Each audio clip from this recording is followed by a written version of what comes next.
following is a Comfortably Zoned Radio Network production. Thank you, Tally Olson. We are back. A long-awaited edition of Golenbach University. I'm Ralph Tyko, and I have the man himself, Peter Golenbach. How are you, sir? I'm just fine. Thank you, Ralph. Thanks. Good.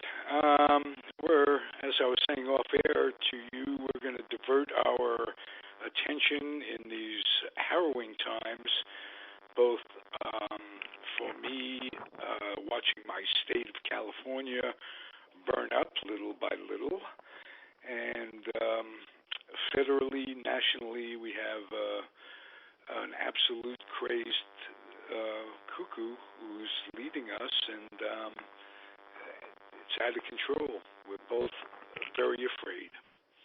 Am I correct? You are correct, sir. Yes. Okay. He's getting more and more unhinged, unfortunately. Day to day. And yep. Day to day. I always ask my guests if they have some idea of what the ending will be, if they want to predict an end game to all of this, and I'll ask you this, the same thing. Well, it's going to get ugly. I can tell you that. It's going to get ugly because he does not believe in democracy. He doesn't believe in the Constitution. He doesn't believe in law. And he sees himself as a banana republic dictator. And so he will do everything he can, including, send out his criminals, his Bill Barrs, his Rudy Giulianis, either to subvert democracy in the rest of the world or to do it at home. And, the Attorney General is an absolute crook. Can you believe a society with that? Unreal. Well, when you're a crook, it's like the old mafia gang. It's like the Sopranos. Watching the Trump administration is like watching the Sopranos. It makes for great television. It just scares the hell out of you because you wonder what's going to happen to our democracy. I said the exact same thing. It's almost 3 years ago when he's elected. I said to Tally, it's going to be great theater. But I had no idea what price glory and how scary it would get. It's interesting, but too close, too real. The funny thing is it really doesn't affect your daily life, or it doesn't seem to, except that they seem to be filling the judges, maybe 100, 125 judges, with these people as crazy as he is. And eventually that's going to have a real negative effect on this country. It's a terrible thing. And what if he loses or wins? Loses and decides not to abdicate the throne? Well, they're going to have to send troops in to drag him out. That's all. That's what they're going to have to do. There are too many people in this country who care about democracy and who care about this country. Including a lot of the former generals who he discarded. They're not going to let this country become a dictatorship. It's just not going to happen. Yeah. It'll be interesting to see how Bolton testifies. Yeah, it will. Upcoming week. It will. In any event, let's talk a little nostalgia. Yeah. The name Jim Bouton came up to this week on Facebook. There was a memorial service for Jim. And what struck me is that I read about on Michael Bouton's page. He's the son of Jim. There's a rift between him and Jim's wife when he died, and that struck me as being terrible. Can you shed some light on that? Yeah, I actually can shed a lot of light on that. But, I'd almost prefer to shed the light on that last I'd like to sort of start this conversation about how Jim and I met in the first place. Love to. That'd be great. And racing Fiats, I want to hear about that. Sure. Well, we can certainly talk about that. In 1972, in the fall, I was working for Prentice Hall in the legal department, writing about President Nixon's wage and price controls. When after 6 weeks, I decided what I really wanted to do was write a sequel to Frank Graham's book, The New York Yankees. And so I went down to the head of their trade book division. His name was Nick Tyko. And it was a small enough operation that I didn't have to go through secretaries. I didn't have to make an appointment. This was a lunchtime, and I decided sort of on a whim that I would go talk to the head of the trade book division and talk him into giving me a contract to write a book on the Yankees, which would be the sequel to Frank Graham's book. And in fact, that book would be Dynasty. Am I correct? That book absolutely turned out to be Dynasty. But it was interesting tell me because about I had real quick. Tell me about the naming of that book. Did that come naturally, or? Well, it was always known as the Yankee Dynasty, and that's okay. the name that I wanted to give the book. And in fact, It was interesting because they even allowed me to design the cover. People don't realize it, but that cover is sort of a copy of the cover that was on Frank Graham's book. You know, the really? Yankee NY with the blue and white stripes. I think that just epitomized the Yankees, and I thought that would be the perfect cover for this book, and it was. It turned out that way. But the amazing thing, of course, is that I got a contract to do it in the first place. Who walks into a door of the head of a publishing company and talks himself into getting a book contract? But that's exactly what I did. Moxie. Moxie helps. It was unbelievable. Fortunately, Mr. Tyko was a huge Yankee fan himself. I often wonder what would have happened had he been a Red Sox fan or a Milwaukee Braves fan or a San Francisco Giant fan. Would I have gotten my contract? So I got my contract. They gave me $2,000, and I went to Yankee Stadium, where I started doing my research. And after about 3 months of research, I determined that you can't write a book based on newspaper articles, that I would have to go see all the ball players. So I went back to Mr. Tyko, and I got another $2,000 to go start visiting players, and off I went.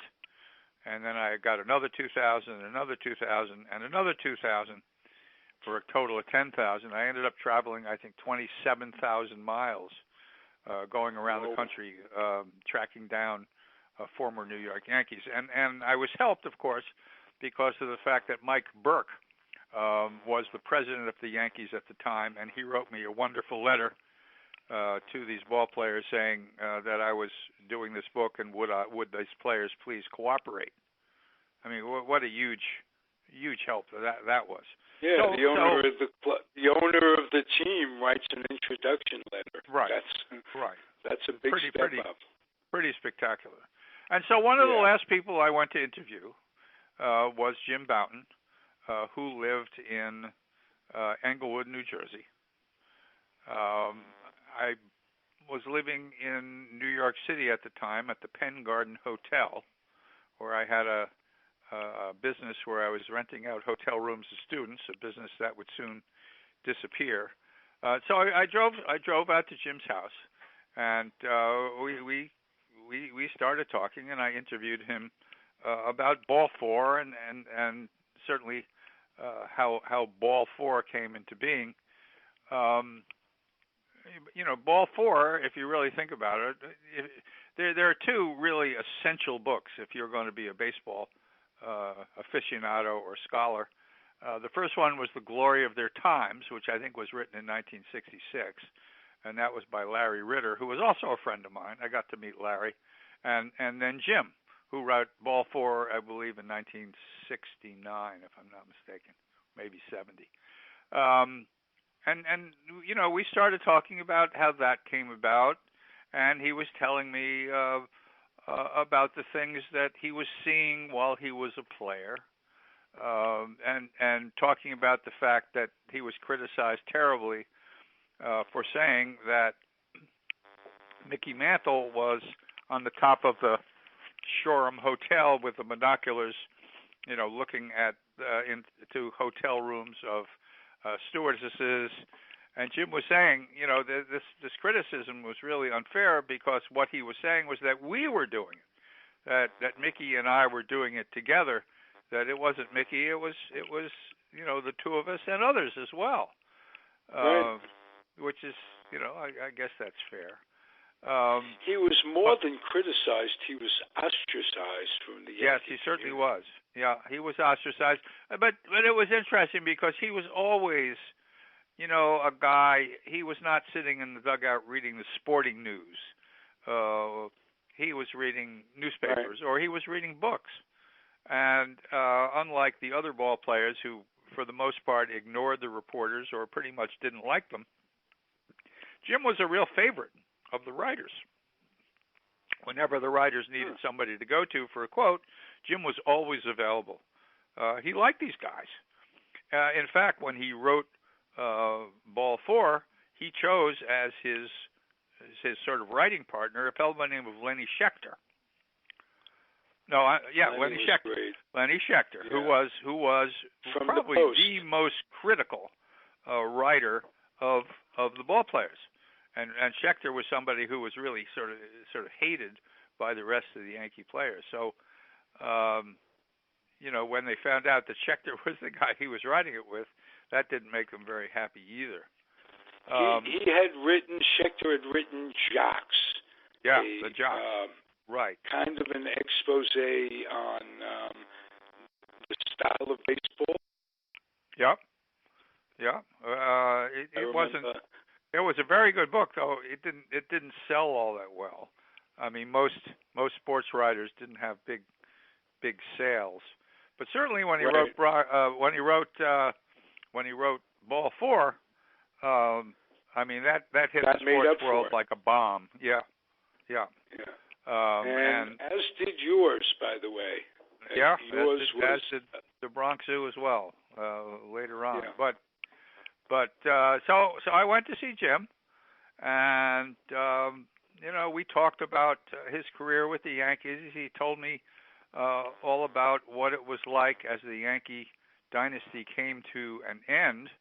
I mean, he had two really spectacular seasons. He had one season where he was 21-7, and he became the Bulldog. This was, I believe, 62. He had this spectacular year. Helped take the team to the World Series. Then he had another year where he won 18. I think it was 18-13. It may have been 63. And then he sort of hurt his arm. And at that point, his career started going downhill. And at the same time, as he was telling me, the owners, Topping and Webb, were selling the team to CBS. And CBS didn't realize it, but Topping and Webb for several years had stopped spending any money on the farm system. And so when Mantle and Maris and Kubek and Richardson and some of these other guys got hurt, by 1966, the team was in last place. And he was telling me, just how difficult that was, talking about, well, he talked about in great detail the incident where Yogi was the manager in 64, and Joe Pepitone was playing the harmonica. Sorry. Phil Linz was playing the harmonica, and Joe Pepitone, after Yogi told him to put that damn thing away, Linz said to Pepitone, what did he say? And Pepitone said, play it louder. And so a big brouhaha, it was sort of ugly. It's Yogi off terrifically. Yeah, and the sad thing, of course, was that Ralph Houck, who was the general manager at the time, had really, for some reason, had no love lost for Yogi. Yogi had played 20 years as a catcher, and Houck had to sit on the bench behind him all those years, and I guess there was some resentment there. But at any rate, Houck decided in August, when the Yankees were not in first place, that he was going to get a new manager. And so he reached out to St. Louis where the manager over there, St. Louis also was not in first place at the time. Help me out here with the name of the manager, if you would. Johnny Keane. Johnny Keane, yes. Okay, so they hire Johnny Keane without telling anybody, and Yogi goes and wins the pennant.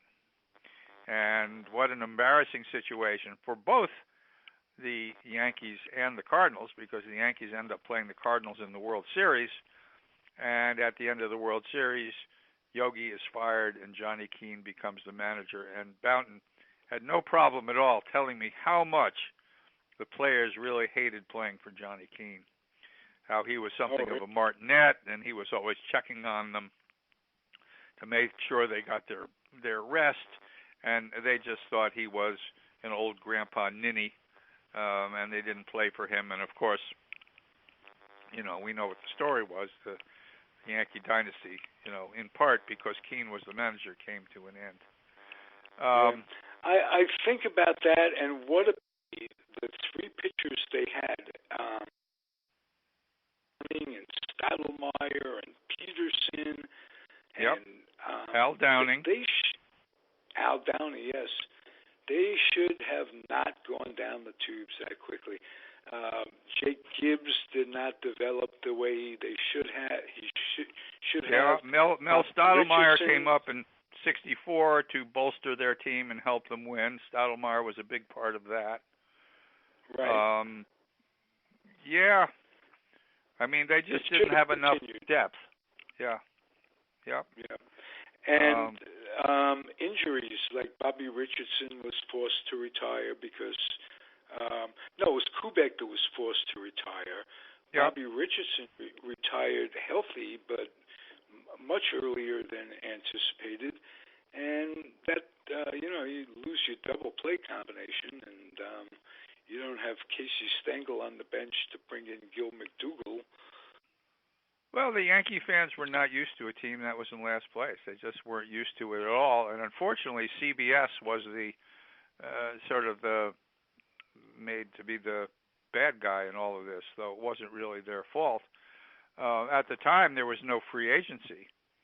And so it took a while for the Yankees to build themselves back up. And it was only after Steinbrenner ended up buying the Yankees from CBS. That's a whole other story. That they ended up winning again. But what happened was, after writing Dynasty, I went to work for the Bergen Record, and then I got a call from Billy Martin, would I write his book? And I said yes, of course. And then I got a call from the same agent saying that Billy couldn't do it, and so would you write a book with this other client of mine whose name was Sparky Lyle? And I didn't really want to do that at first because I sort of thought to myself, who'd be interested in what Sparky had to say? But the short story of it was I went down and I hung out with him, and I saw this could be an absolutely fabulous book if Sparky was a journalist and sort of kept me apprised of what was going on, which he did. And the book became unbelievably successful. And I bought a 14-room house in Englewood, New Jersey, 3 blocks from Jim Bounton. Whoa. And that's when we really, really became very, very close friends. I would 14 babysit. rooms. Mm-hmm. Yep. Yep. Did you? I would. I'm just curious. Did you furnish them all? Did you?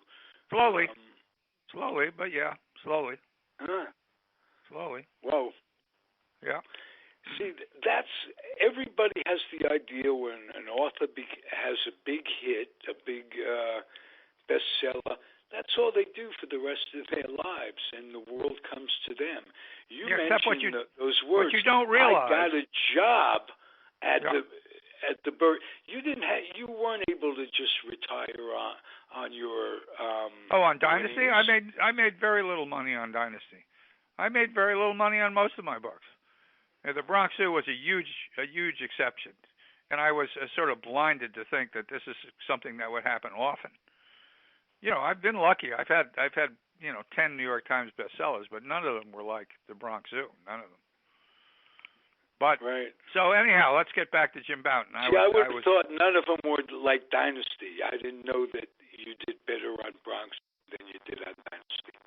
Well, see, Dynasty, this is off the subject of Boughton, but when you're a first-time author, the publishing company put clauses in there to make sure they get all the money and you don't. I get it. Yeah. I get it. That's it's like a patent in the farms have a big pharmacy patent. Right. The answer is, the first one goes to them, and then you should be smart enough to hire a lawyer so that that doesn't happen again. Yes. The publisher says to you, trust me, and then steals all your money. At any rate. World. Yeah. Go ahead. So I'm living in Englewood, and Jim was, as I said, 3 blocks away.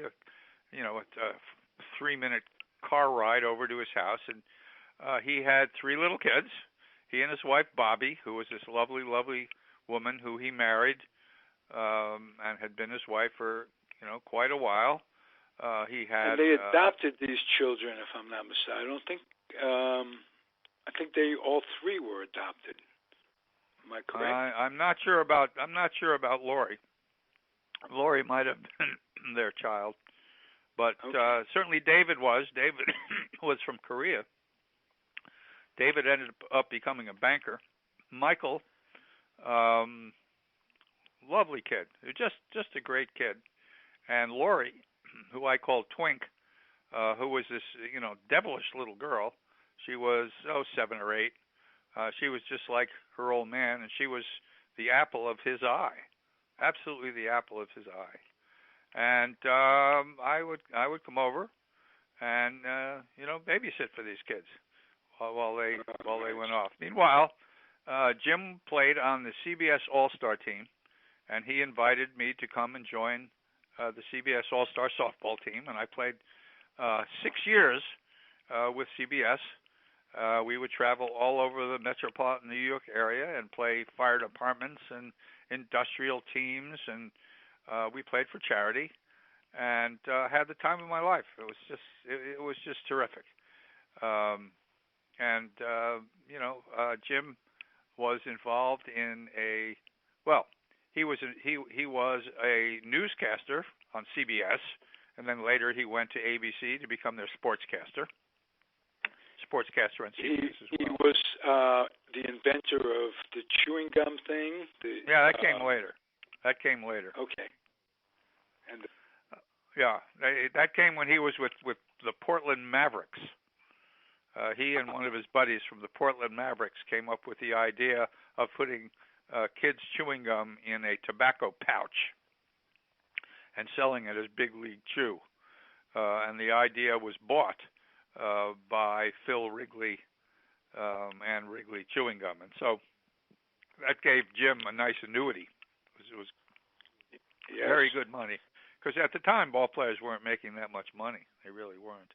But Jim was making a nice salary as a sportscaster. And every once in a while, I go into New York and sit there while he was doing his thing and watch him sportscast. He also was the producer of a short-lived TV show, a weekly TV show, which was about a baseball team. It was fun to watch him work on that. And a couple of times, he and I and our families and his families, we'd go to Saturday Night Live and watch, that wonderful group of people. Oh, that Saturday era! Night Live. My God, Gilda Radner and they were all wonderful. So we were really, really close.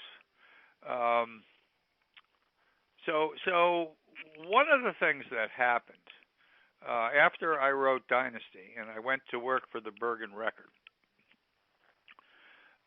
is that Jim worked his way back to the major leagues pitching for the Atlanta Braves. He had developed a knuckleball, which apparently was pretty good, enough so that he could be a major leaguer again. And he invited me to fly down to Atlanta from Englewood to watch him pitch. The only catch was that what he wanted me to do is to sit next to this girlfriend of his, whose name was Paula, and pretend that she was with me and not with him. Oh, the beard. The beard. So I did that. We were so close. He wanted me to do that. He had girlfriends. A lot of Major League ball players have girlfriends. I didn't really think anything much of it, and so I did that. And I came home, and it turned out, of course, that he ended up marrying her and divorcing this woman who was so wonderful, this Bobby, his wife Bobby, who was a lovely, lovely person who I had somehow stabbed in the back by doing this. And of course she found out about it, which was horrible.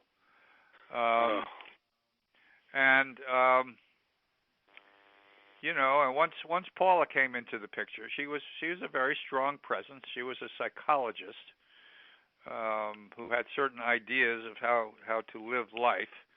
And part of her ideas was that she and Jim were going to live their life without their kids. And so, fairly soon, she didn't like the way Lori was living her life and had her banned from the house. And then she made up a couple things about Michael, had him banned from the house. And then a truly, truly terrible, terrible thing happened. While they were living in Englewood, Lori, who was about 17 or 18 at the time, was driving, and she was at the bottom of a steep hill at a traffic light, and behind her was this dump truck that lost its brakes, smashed into the back of her car, and killed her. And that was just devastating. That was just entirely devastating for Jim. They reached a point where he and Paula then moved into the hills of Massachusetts, western Massachusetts, and in the interim, all of Jim's friends, including myself, we began to no longer hear from him. We were, in a way, shut out. And this is, 6 or 7 people. We used to go into New York to the Lion's Head, and we would sit and talk and drink a beer or two. And these were people he was really, really close to. Elliot Asanov, myself, Larry Ritter, 3 or 4 others whose names I just can't think of at the moment. But she managed to separate Jim not only from his children, but from his friends as well. And, off they went. And, Michael and I have remained, close. He lives in Brooklyn. And, we were reminiscing the other day about, Jim, and Michael had gone out of his way. The Yankees, of course, had shunned Jim from coming back to these Old Timers Day games, and Michael had written a really wonderful letter to the New York Times that they published, begging Steinbrenner to invite Jim to Old Timers Day, and they did, which was and he was very, brought very back into the fold, as it were.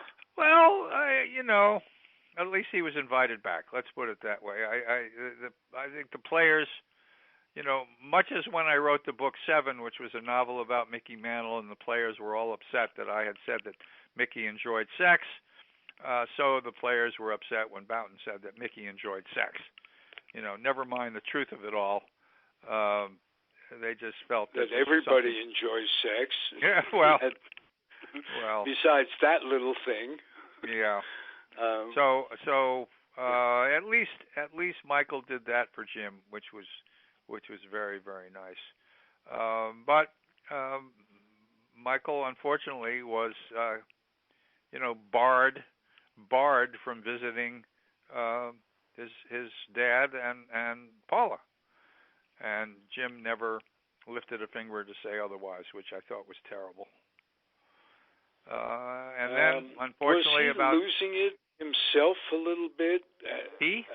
Yeah, and about that 5. The reason? Well, no, that wasn't the reason. the reason had to do this enmity that she had for the son, for reasons that I don't understand. I never will understand.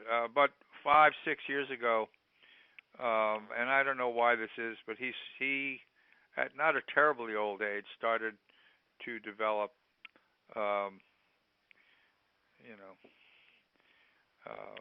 some sort of dementia. Some sort of dementia, yeah. Some sort of dementia. That's what I meant, but I don't know if that had an effect. That may have had an effect on his response to his new wife, or No. This has happened long before he had dementia. No, that he was basically, she had sort of remade him, had made him over.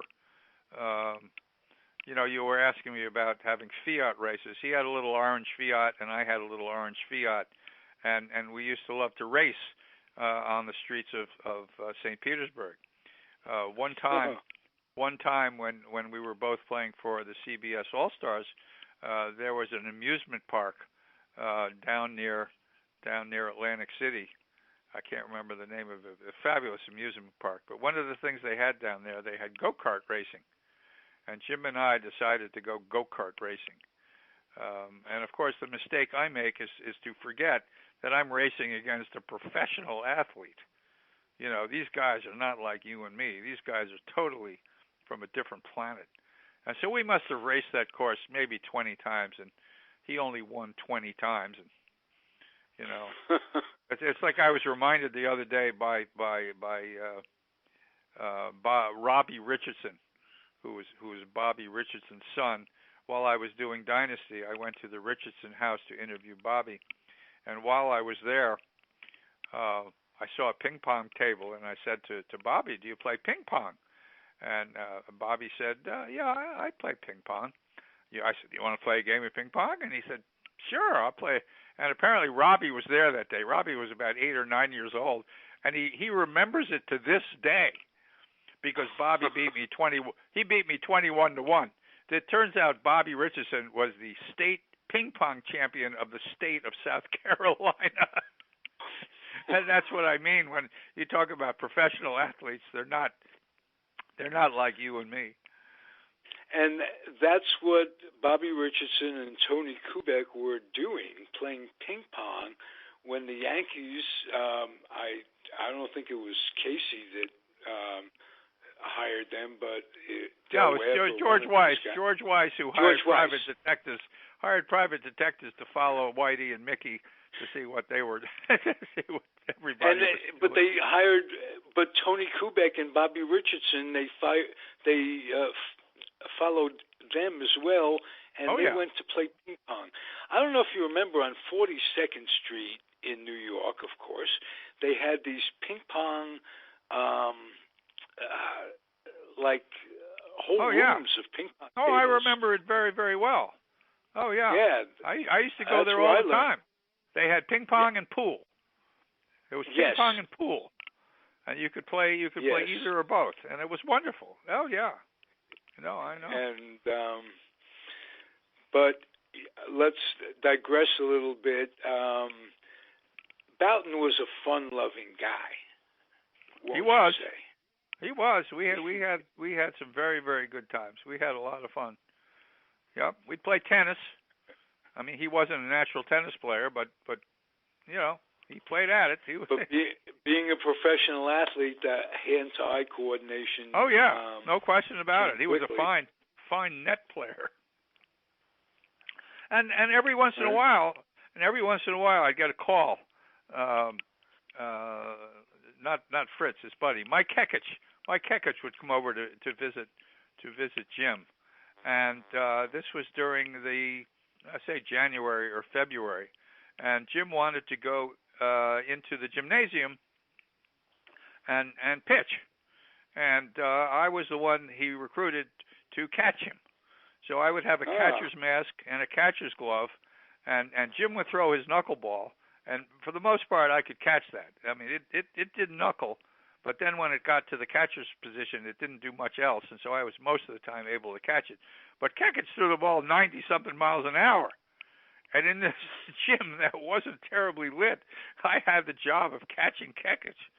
And oh boy, that was an interesting experience. But again, a lot of fun. Who gets an opportunity? When I was at Yankee Stadium researching Dynasty to begin with, Ron, the first DH. Swoboda?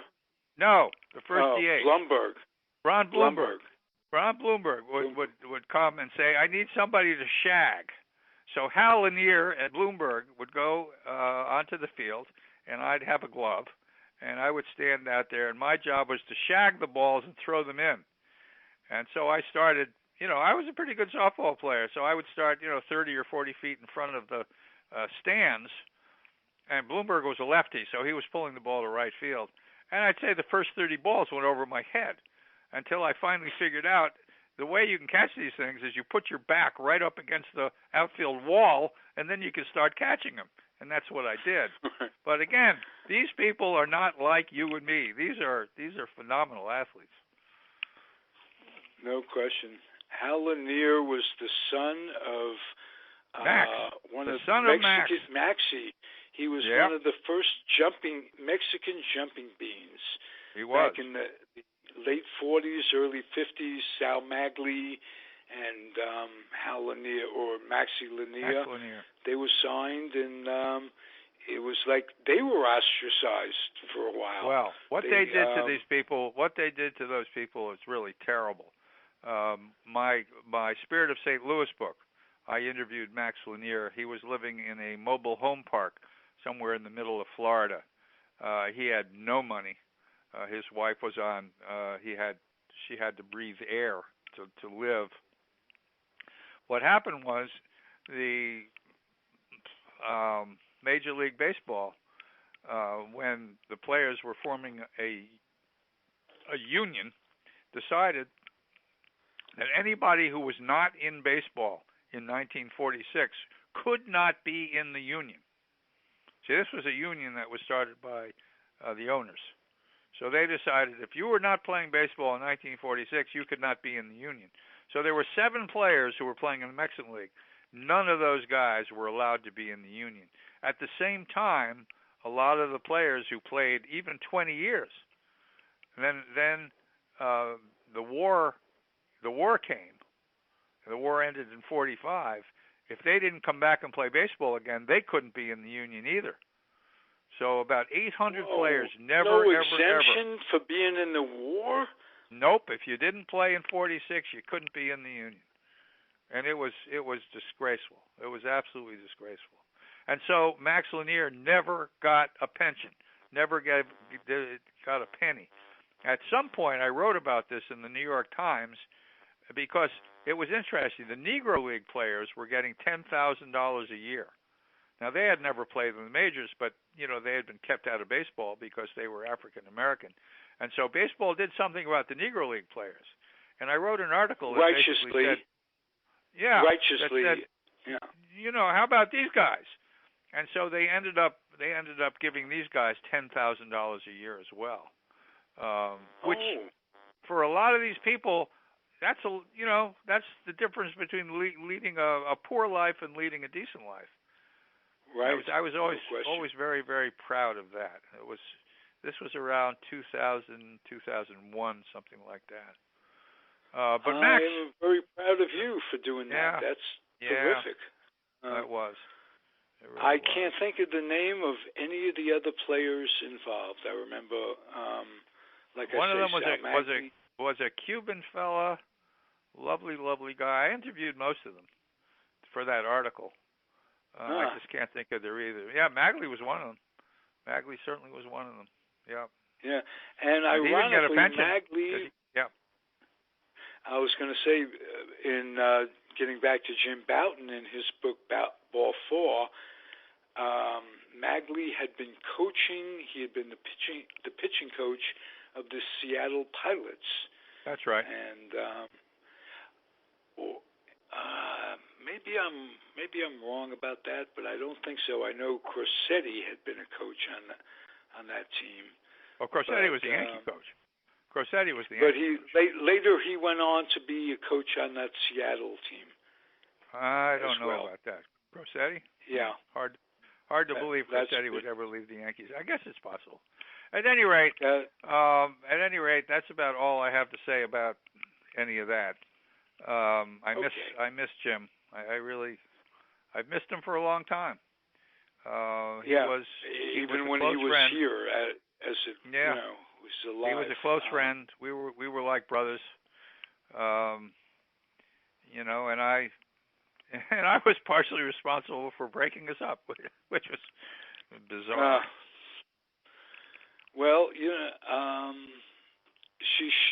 This is the second wife's decision, and you basically helped her with what you did. But if But it wasn't you; it was all his friends. No, of course. Yeah. I mean, she was very possessive. She was a person who was very, very possessive. And people who are very possessive don't like competition.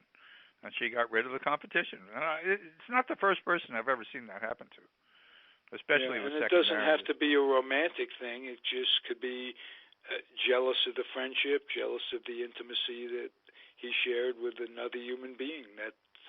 Hard to know. It's very hard to know, and sort of ironic because she was a psychologist, and I would have thought that she would have, maybe acted sometimes differently. the counselors need counseling. Yeah. Yep, they do. But anyway, Ralphie, this was a wonderful evening. Thank you, Peter. This was nice reminiscing about your friend and one of the most interesting people in the world. He was wonderful. He really was. He was a joy to be around. As are you, my friend. Keep coming back to this. All righty. Okay. You take care. Talk to you soon. If you're out there listening, keep listening. This is fantastic. Peter Golenbach. I'm Ralph Tyko, Comfortably Zoned Network. We'll be back at you when we can. Adios. The proceeding has been a Comfortably Zoned Network production. You are advised to keep your dreams wet, your humor dry, your children and grandchildren out of military recruiting offices, and off the laps of clerics who wear dresses.